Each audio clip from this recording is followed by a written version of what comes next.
Can y'all believe it? They are saying Erika Kirk and Ellen, they are in bed together. They have been doing work together behind the scene with Epstein, Jeffrey girl. When I heard this video, I was like, whoa, you guys want to hear this. I know y'all want to hear this. I need y'all to make sure you guys like me up, hype me up here at the Criminal Villains. My name is Gigi, baby. So, honey, I need y'all to get in. Keep the comments coming.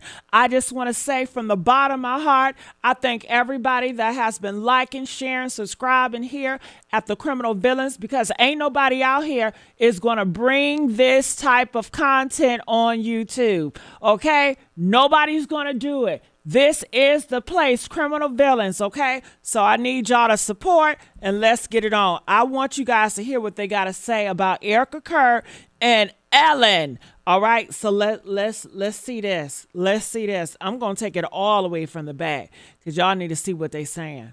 We were girls and young women who were victimized by Epstein and Maxwell. Oh, God. Avery. I know there are videos and photos. I know that Jeffrey had recording cameras in his house. Powerful people who caused us harm are being protected and we're being exposed. It is meant to silence us. Straight to jail, straight to jail. Come on, for questioning Candace. at least Erika. Come on. Look, I have seen enough, ladies and gentlemen. I've seen enough. Erika Kirk should be dragged into a police precinct for questioning. Like I said, you can show me the person who disagrees with me on that. After I will reveal to you what we can now confirm, you can show me that individual and I will show you a full blown fraud. That's the only people that would disagree with that assessment. I said to my team this morning that the amount of evidence that is now piling up, I would say against Erika Kirk, is almost akin to an NBC Dateline episode, except it's actually more simplified than that. Like Dateline, that show is way too complicated. For years, Erika Kirk's name stayed on the edges of the Epstein conversation, easy to ignore or dismiss. Then, a name got dropped and everything shifted. Because the moment Ellen DeGeneres got pulled into that same story, people stopped calling it street talk and started asking what exactly happened on that island. And if there's nothing to hide, why does it suddenly look like Erika's the one panicking? Because once Ellen DeGeneres got pulled into the Epstein conversation again, something changed in how people were looking at Erika Kirk. For a long time, Erika's name lived in the background. Forums, comment sections, scattered clips, and nothing solid enough to stick. Easy to dismiss and scroll past. But once Ellen's name started circulating alongside Epstein again, people went back and started lining things up, and the connections started getting uncomfortable. Because Ellen wasn't just some distant celebrity in all this. She had visible ties to Sean Diddy Combs, not casual or occasional, rather. Regular appearances, inside jokes, public praise that felt a little too familiar. At the time, it looked like entertainment. Now, people are rewatching those moments differently. Now, Diddy hasn't been officially named the way other moguls like Jay-Z have, but that hasn't stopped people from connecting dots from private parties to controlled environments and guest lists that never went public, the kind of spaces where phones disappear and stories don't leave the room. And once you accept that those spaces existed, the next question becomes harder to ignore. Who else had access? Because Ellen didn't just laugh it off when Diddy talked about his lifestyle. She platformed and normalized it. Hello, Sean Diddy Combs. How are you? Doing great. How you doing? Doing fantastic, thank you. Do you like being scared? I'm not going to say. Yeah, don't do that. No, I'm not going to do it. I have to thank you because the last time you were here, you turned me onto Twitter. I knew nothing about Twitter, and now it is so much fun. I'm playing so many games, and I get to give things away and help people out. You get to connect to the people. You get to make sure that they know that you care about them, and it's also you get to hear how they feeling about certain situations, and you get the news quicker than the news gives it to you. Yeah, no, it's great. So tell me about your birthday party. Am I invited? Yes, you're definitely invited. I invite you to all my parties. You just haven't seen to show up. No, well, is it on the East Coast? Yes. Well, that's why. Why don't you have one here on the West Coast? Because I work all the time. Okay, well, maybe I have one at your house. Where's that? Sending signals. Now, what time would your party start, let's say? Like 9:30. Really? That early? Yeah. I could make that. Yeah. But I could think of you of starting a party at like midnight. Like what time will it go till? That's a different type of party, though. Uh-huh. It'll go from like 9:30 to like maybe 3 o'clock, 3 o'clock. And then, we have the top 2 floors of the hotel. And then it will carry on there. Yeah. Then the after party. No, I know about them. She know about them. I listen to the music. She know about them. Yeah, I've heard that song, After Party. But that was at the Holiday Inn, I think. All right, so, and how old are your kids now? How many kids do you have? I have 6. 6, and how old are they now?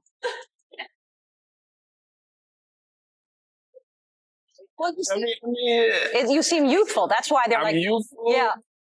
And I'm fertile. Is that going to be a new thing? Are you going to try to be early? Yes, I'm trying to be early. Are you going to be early for my party? Yes, I am. No.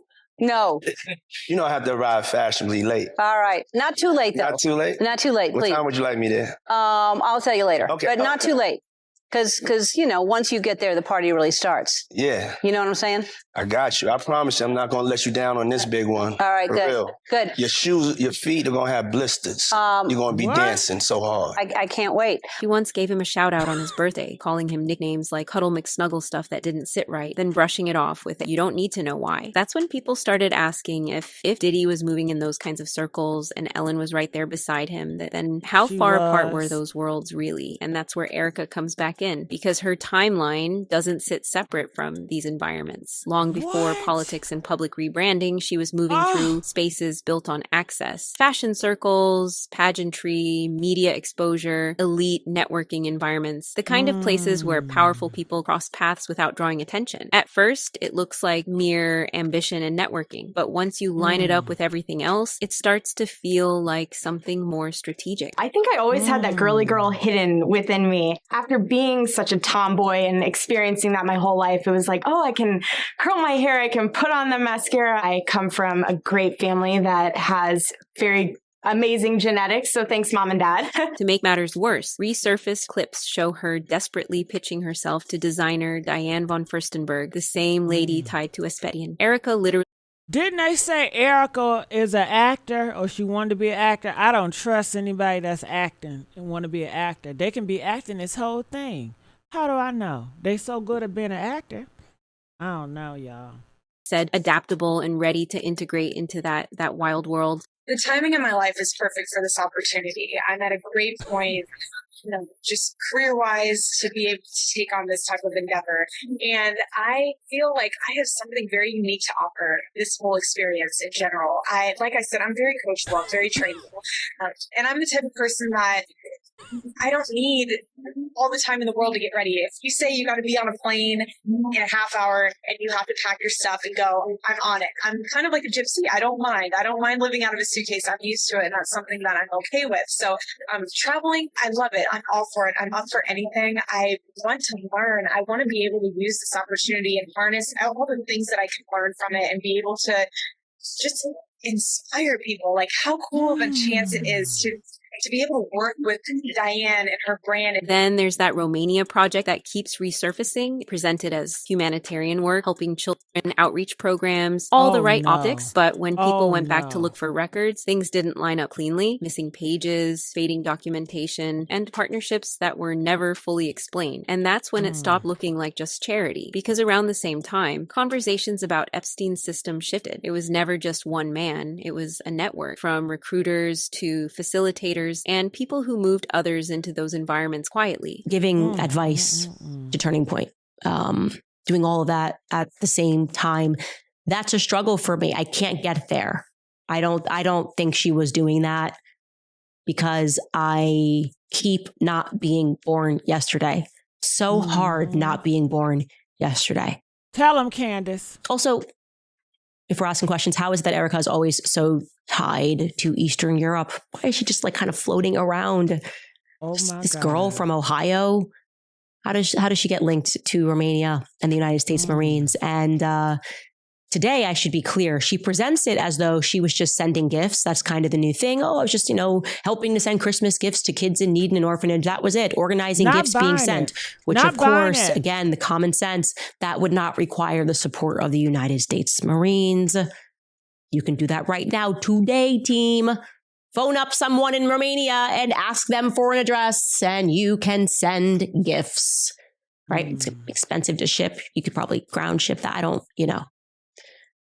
Her involvement was much more. How do I know? Well, because before the scandal broke and accusations of child trafficking onto the military base, Erika used to claim that she was a bit more involved.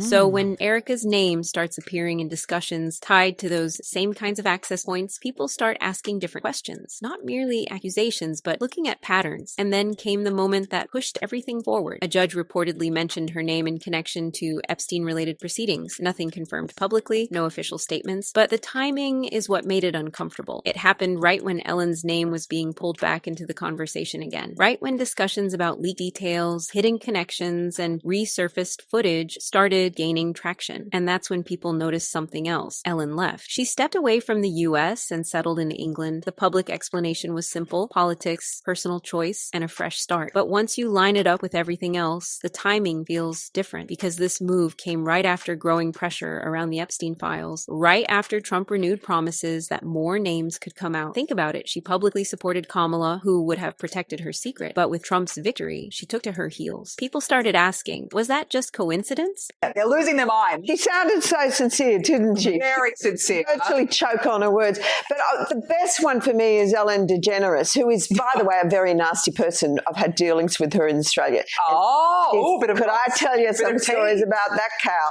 But anyway, good riddance to her. But, she was quite friendly with that P. Diddy bloke, wasn't she? Well, this is why I say release the Diddy files. Yeah. Release the Diddy files. Come on, Donald Trump. We want to know whose name. So maybe she's hightailing out of there before all that is thrown at her as well. But what a bunch of hypocrites. Because if more information was about to surface, distance mattered. And this is where the story tightens. Because while Ellen is stepping away, Erika is being pulled closer into the conversation. Mentions, rumors, resurfaced connections, everything hitting at once. And then there's the detail that keeps coming back, the word pizza. It sounds ridiculous at first, during interviews, jokes, and repeated references across different celebrities. But when people went back through Epstein-related materials hundreds of times, in emails, conversations, often redacted without context, and that's when people started questioning whether it ever meant what it sounded like, because the frequency didn't match the explanation. I have this crazy idea that I will order pizza. And so if I do, I don't want it to go to waste. Who will eat pizza if I... Jennifer, yes? Harrison? During the Oscars, and you everyone's invited dinner pizza. Party with dinner. Guess what? Pizza's here.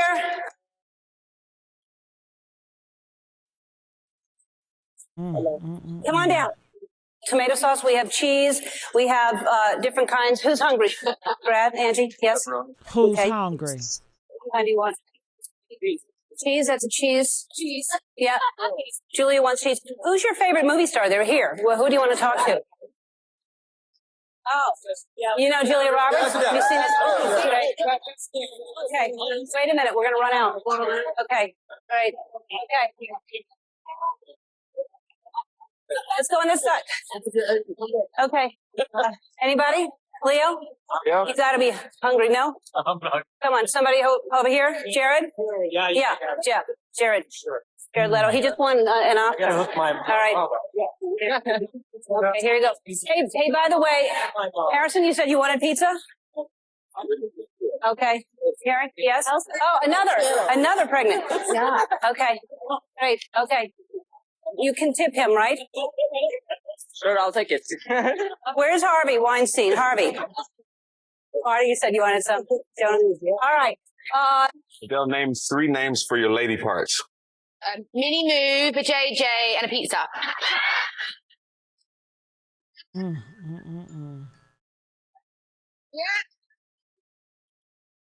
They got a lot going on, honey. Mini Moo is when you're describing it to a child. The JJ is like, hey. And a pizza is like when someone's nasty. Word. And when you pair that with clips of Ellen casually bringing it up in different settings, people started paying attention in a different way. The Diddy connection, overlapping social circles, then sudden relocation, resurfaced timelines, and now Erica's name being pulled into official conversations. It all feels connected. And then there's one more layer people can't ignore. The people around Ellen, Stephen Twitch boss, her longtime DJ, someone who was always close to her platform. His death was ruled as suicide. It shocked people, but what followed was just as unsettling. Questions with no clear answers, just speculation. Claims that he might have known or seen something he wasn't supposed to. Nothing confirmed, but the fact that those questions are even being asked tells you where public trust is right now, and the online community isn't silent. One user wrote, "I still think somebody else is responsible for his demise." Another wrote, "I'll never believe he killed himself ever." And all of it circles back to the same point. Erica Kirk, the name that stayed in the background for years, now sitting right at the center of a conversation she was never supposed to be part of. Because if Ellen really did know something, if she really was moving in those same spaces, and if details are starting to slip out now, then the timing of Erica's situation starts to feel more like something catching up. So the question isn't just what happened on that island, it's who already knew and who's starting to panic now that it's no longer staying buried. Ooh, honey, that is a lot. So do you guys believe that Ellen and that Erika Kirk, they all in connection? It all ties in somehow, and the Diddy and the Jeffrey, it all ties in. Comment, let us know your thoughts about that.